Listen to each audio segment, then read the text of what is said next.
Saudi আরব থেকেও আজ বাংলাদেশি সবজি কিনে নিয়ে আসলাম। কোথায় থেকে নিয়ে আসলাম, কি নিয়ে আসলাম সবগুলাই তোমাদের সাথে শেয়ার করব। চলো তাহলে দেখি। দেখতেই পাচ্ছ এখানে বাংলাদেশি লম্বা লম্বা বেগুন নিয়েছি, আর নিয়েছি চিচিঙ্গা। এটা আমাদের বাসায় চিচিঙ্গা বলে, কে কী নামে বলো জানি না, এটাকে চিচিঙ্গা বলি।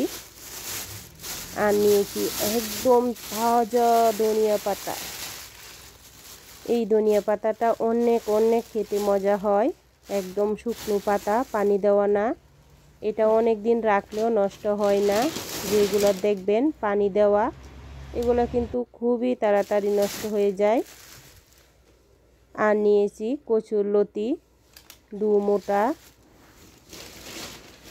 আর কচুরলতির কথা কি বলবো, আমার জামাইয়ের অনেক পছন্দ এই কচুরলতি, তাই নিয়ে আসা হয়।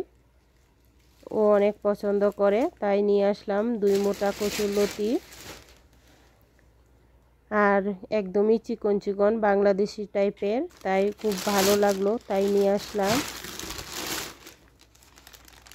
আর নিয়েছি লাউ, এই যে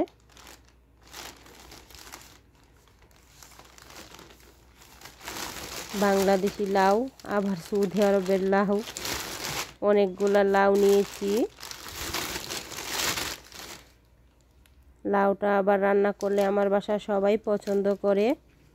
আর নিয়েছি সিম, অনেকগুলা সিম নিয়ে আসলাম, প্রায় 3-4 কেজি। এই যে দেখতেই পাচ্ছেন কতগুলা সিম। এই যে অনেক অনেক সিম নিয়ে আসছি।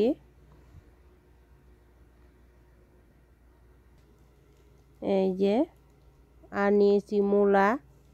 মূলাটা আমার খুবই খেতে ভালো লাগে, একদম কাঁচাটাও, আবার তরকারি রান্না করলেও খুব ভালো লাগে, তাই নিয়ে আসলাম অনেকগুলো মূলা।